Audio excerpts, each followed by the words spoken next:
तालुक्यातील तेंडुळी येथे कॅन्सर रुग्ण नानू परसराम गंडाई यांच्या येथे भेट दिली।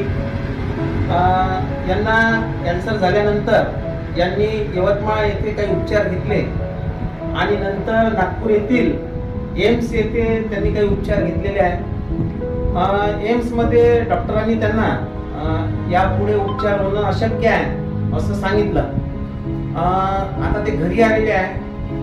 घरी अतिशय त्यांची जे स्टेप आहे ती लास्ट असल्यामुळे घरच्या लोकांना त्यांची जे शुश्रूषा आहे म्हणजे त्यांना आज कॅन्सर परिहार सेवेची अतिशय आवश्यकता आहे। संपूर्ण कुटुंबियांना जसा त्यांचा रात्रभर त्यांना झोप येत नाही आणि असं पकडून राहावं लागते।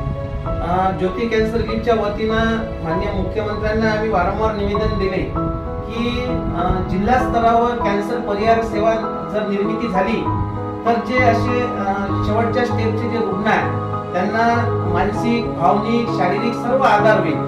आणि म्हणूनच पुनश्च शासनाला मी विनंती करतो की प्रत्येक जिल्हा स्तरावर कॅन्सर परिहार सेवाची जर आपण निर्मिती केली तर नानू सारखे जे रुग्ण आहेत आणि त्यांचे जे कुटुंबीय आहेत जे आज 24 तास जागरण करत आहे त्यांचा जे काही त्यांना लिक्विड द्यायचं आहे त्यासाठी सुद्धा त्यांना आर्थिक सोय नाही आणि म्हणजे अनेक समस्या आता इथं मांडणं सुद्धा कठीण आहे। त्यांच्या कुटुंबियाच्या वतीनं राज्यातील तमाम कॅन्सर रुग्णांच्या वतीनं मी शासनाला अशी विनंती करतो की प्रत्येक जिल्हा स्तरावर शक्य झालं तर तालुका स्तरावर कॅन्सर परिहार सेवा केंद्राची आपण